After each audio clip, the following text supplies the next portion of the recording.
คำเบาที่ว่าอ้ายเอื้อยน้องเปรียบเสมือนไม้หลายลำแม่นสำนวนลาวที่สื่อถึงความสามัคคีและพลังของการอยู่ร่วมกันเป็นครอบครัวโดยละเอียดมีดังนี้ข้อที่ความหมายด้านความเข้มแข็งถ้าเฮาเอาไม้ลำเดียวมาฮักมันจะฮักได้ง่ายแต่ถ้าเฮาเอาไม้หลายๆลำมาโฮมกันเป็นมัดมันจะแข็งแรงหลายและบ่มีไผสามารถฮักมันได้เส้นเดียวกันกับอ้ายเอื้อยน้องคือถ้าอยู่โดดเดียวเวลาเจอปัญหาหรือศัตรูก็จะอ่อนแอและพ่ายแพ้ได้ง่ายๆแต่ถ้าหักแพงกันเวลาร่วมแรงร่วมใจกันครอบครัวจะมีพลังอันมหาศาลในการต่อสู้กับอุปสรรคต่างๆข้อที่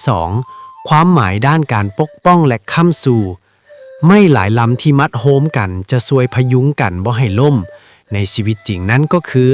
อ้ายเอื้อยเปรียบดังลำไม้ใหญ่ที่เป็นที่เพิงและคอยปกป้องน้องๆส่วนน้องเปรียบดังไม้ลำน้อยที่คอยช่วยเติมเต็มและเป็นกำลังใจให้อ้ายเอื้อย